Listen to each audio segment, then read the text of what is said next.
دل کو میرے اب یہی اطمینان بہت ہے کہ اللہ کی رضا کے بغیر کچھ نہیں ہوتا، اور جو اس کی رضا سے ہوتا ہے وہ کبھی بھی برا نہیں ہوتا۔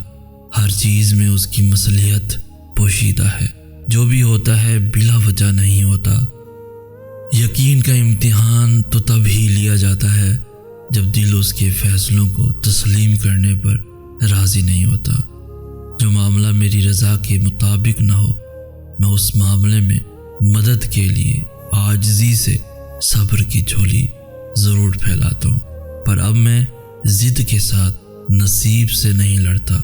جب میں نے حقیقت کو دیکھنا شروع کیا تب میں نے یہ جانا کہ ظلم تو میں کرتا ہوں خود پر، وہ مجھے تکلیف نہیں دیتا۔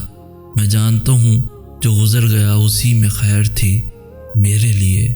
اب میں خود سے بھلے خفا ہو بھی جاؤں پر اللہ سے خفا نہیں ہوتا۔ تمہارا اپنی دعاؤں پہ ایمان ہی اللہ پہ رکھے ہوئے یقین کی دلیل ہے۔ جب تم اللہ سے مانگتے ہو اس حقیقت کے باوجود بھی کہ جو تم مانگ رہے ہو اس کا ملنا ناممکن ہے، تب اللہ تمہارے نصیب پر تمہارے ایمان کو فتح دیتا ہے۔ بس تمہیں اتنا یاد رکھنا ہے کہ اللہ تمہارے دل میں کچھ نہیں ڈالتا سوائے اس کے جو وہ تمہیں دینے کو تیار ہے۔ کچھ بھی تمہارا یا تمہارے دل کا حصہ نہیں بن سکتا جب تک اللہ کا حکم نہ ہو۔ تو اتنے بے صبرے نہ ہو جانا کہ ذرا سی تاخیر پہ دعاؤں کو چھوڑ دو، کیونکہ ہو سکتا ہے وہ دعائیں ہی معجزوں کا وسیلہ بھی ہوں جو تمہیں ابھی صبر کا امتحان لگ رہی ہیں۔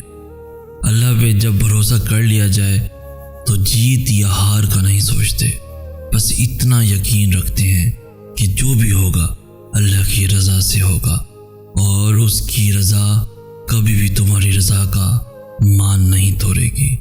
تمہاری دعائیں ہر اس اوقات سے زیادہ طاقتور ہیں جو نصیب نے تمہارے راستے میں کھڑی رکھی ہیں، اور تمہارا اللہ ہر اس نا امید لفظ سے بڑا ہے جو دنیا تم سے کہتی ہے۔ اللہ پاک نے قرآن میں فرمایا ہے، اور تم مجھے ویسا ہی پاؤ گے جیسا میرا گمان کرو گے۔ یہ ہم سب پڑھتے ہیں لیکن سمجھتے نہیں۔ کیا تم جانتے ہو کہ جب حضرت موسیٰ علیہ السلام کے پیچھے فوج لگی ہوئی تھی تب اللہ نے کیوں سمندر کو 2 حصوں میں بانٹ دیا؟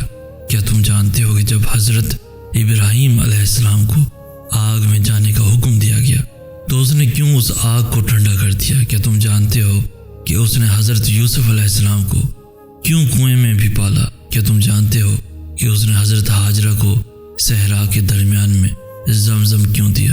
کیا تم جانتے ہو کہ حضرت یونس علیہ السلام کو کیوں مچھلی کے پیٹ میں محفوظ رکھا؟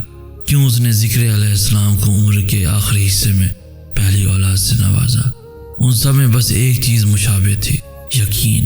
صرف اس لیے کہ ان میں سے کس نے ہمت نہیں ہاری، انہوں نے یقین رکھا کہ خدا راستہ نکالے گا، اور دیکھو خدا نے راستہ نکالا۔ وہ سب اس پہ یقین رکھ کر آگے بڑھتے رہے، اور دیکھو اس رب نے بھی انہیں مایوس نہیں کیا۔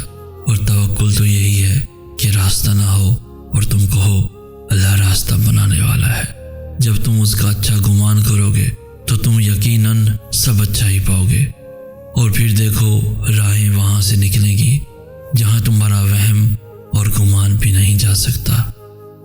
طرب جب دل میں اترتی ہے تو دل رات کے آخری پہر میں اللہ کو ڈھونڈنے لگتا ہے، اور جانتے ہو وہ اپنی تلاش کی طلب لگاتا ہی تب ہے جب وہ چاہتا ہے کہ میرا بندہ مجھ تک پہنچ جائے۔ بس پھر ملاقات کا لمبا سلسلہ چلتا ہے، ہر موضوع پہ گفتگو کی جاتی ہے، کبھی آنسو بہائے جاتے ہیں تو کبھی بے بسی اس کے سامنے رکھ دی جاتی ہے، بڑے لاڈ سے اور ناز سے اسے منایا جاتا ہے۔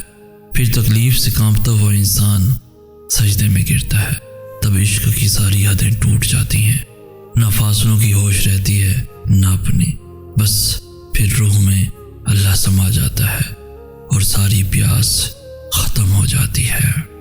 حاصل لا حاصل کچھ بھی نہیں، بس بات اس کے حکم کی ساری ہے، رہے گا نہ کچھ بھی ناممکن، بس اللہ کے ایک کن کی دیری ہے۔ تم تو لاڈلے ہو اس کے، اور لاڈلے کی فرمائش پر تو وہ کن بھی وار سکتا ہے۔ 2 جہانوں میں ایسا کچھ بھی نہیں جو تہجد سے نہیں مل سکتا ہے۔ ڈرو نہیں، تہجد کے ان اندھیروں میں ہی تمہارے لیے معجزہ چھپا ہو سکتا ہے۔ جب سب اللہ کے حکم سے ہے تو تمہارا وقت تہجد اٹھ جانا بے وجہ کیسے ہو سکتا ہے؟ جو فرض نمازوں سے نہ مل سکا، تہجد سے اس کا ملنا بھی ممکن ہو سکتا ہے۔ جو دعاؤں سے نہ ہو سکا، تہجد سے اس کا ہونا بھی ہو سکتا ہے۔ توفیق تہجد ہی اشارہ ہے کہ مانگا ہوا اب بھی قبول ہو سکتا ہے۔ جو بند ہو گیا ہمیشہ کے لیے، تہجد سے وہ دروازہ بھی کھل سکتا ہے۔ تہجد میں بہایا گیا بس ایک آنسو اللہ کو تم سے راضی کر سکتا ہے۔ تہجد کو بس ایک سجدہ تمہارا سارا نصیب موڑ سکتا ہے۔ وہ اپنے پیار کی مرہم رکھے گا۔ اپنی دعاؤں کو لے کر کیوں اتنا پریشان ہو؟ کیا تمہیں یاد نہیں وہ وقت جب تمہیں بن مانگے عطا کر دیا گیا تھا، جب تمہارے سوچنے سے پہلے ہی کن فرما دیا گیا تھا؟ تو پھر اب جب تم مانگ رہے ہو، اللہ سے مدد کا گمان رکھے ہوئے ہو، تو یقین بھی رکھو کہ اللہ اس بار بھی تمہیں تمہاری مراد کے ساتھ ہی واپس لوٹائے گا۔ اس بار بھی تم اس کے معجزوں کو بہت قریب سے دیکھو گے۔ یاد رکھو، تہجد کی دعائیں قسمتوں کا رخ موڑ دیتی ہیں۔ کیا تم دیکھتے نہیں پرندوں کو کھلے آسمان میں اڑتے ہوئے؟ کیا تم دیکھتے نہیں انہیں اڑان کے لیے پروں کو کھولتے ہوئے؟ کیسے یکدم آسمان کی جانب اللہ کھینچ لیتا ہے انہیں، کیسے وہ اپنے بے حد قریب تر کر لیتا ہے انہیں۔ پھر وہ جھومتے ہیں رنگ برنگے بادلوں میں، پھر وہ رقص کرتے ہیں اس کے کن کی ٹھنڈی ہواؤں میں۔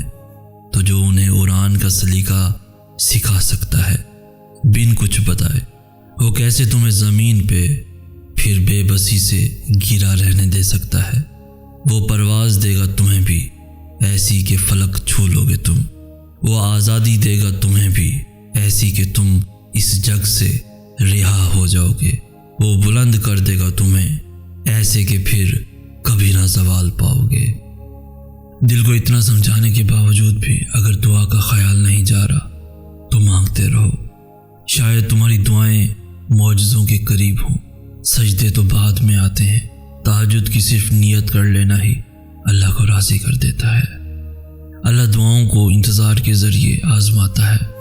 وہ قبولیت میں دیری کرتا ہے تاکہ تمہارا یقین دیکھ سکے اور یہ دیکھ سکے کہ جو تم مانگ رہے ہو کیا تمہیں واقعی اس کی چاہ ہے۔ اور جب وہ تمہاری دعاؤں کو آزماتا ہے تب وہ تمہیں بھی اتنی طاقت دے دیتا ہے کہ تمہارا دل نہ تاخیر سے تھکتا ہے اور نہ ایک ہی دعا بار بار دہراتے ہوئے اکتاتا ہے۔